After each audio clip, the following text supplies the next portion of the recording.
I cani, i borsoni pieni di bagagli e due gatti, uno bianco e uno tigrato, li difenderà, li proteggerà, deve però anche proteggere se stesso. Andrea Meloni, 41 anni di Cagliari, noi ci siamo conosciuti 2 anni fa circa, lei viveva dentro un'auto a Tuvumannu, poi aveva trovato una casa, adesso ancora senza alloggio nuovamente.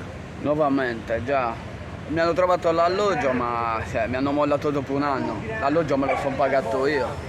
Ho preso il reddito, pagavo 280 euro di affitto, 20 euro li mettevano i servizi sociali. Corrente, tutto il resto lo mettevo io. Lei l'ultimo alloggio che ha avuto, quello dal quale è stato mandato via? Da una casa di qua che... In piazza Giovanni a Cagliari. In piazza Giovanni, che mi hanno detto che serviva un parente per Ferragosto. E quindi mi hanno buttato fuori come, non lo so, uno straccio.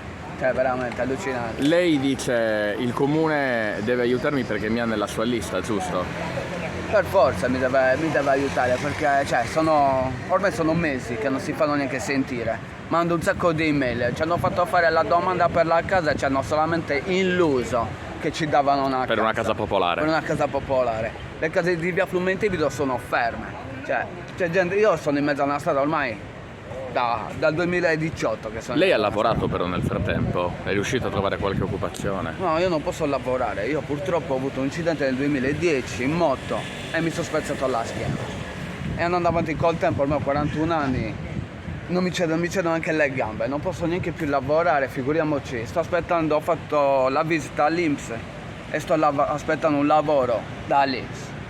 Un lavoro che sia quindi consono... Che posso la fare, perché io l'unica persona a cui ho potuto chiedere un lavoro è l'INPS, perché nessuno mi può prendere a lavorare. Lei attualmente ha ancora il reddito di cittadinanza? Sì, ho il reddito di cittadinanza che da 780 me l'hanno diminuito a 500 e vado avanti.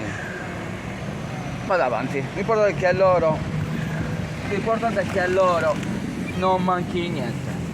Quindi il cibo per i cani e i gatti non manca. Lei a chi lancia un appello, Meloni? Agli assistenti sociali, di farsi vedere perché sono mesi che sono spariti e ho mandato 1000 email e nessuno che mi risponde.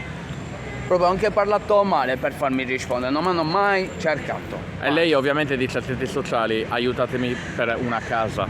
Certo, ovviamente.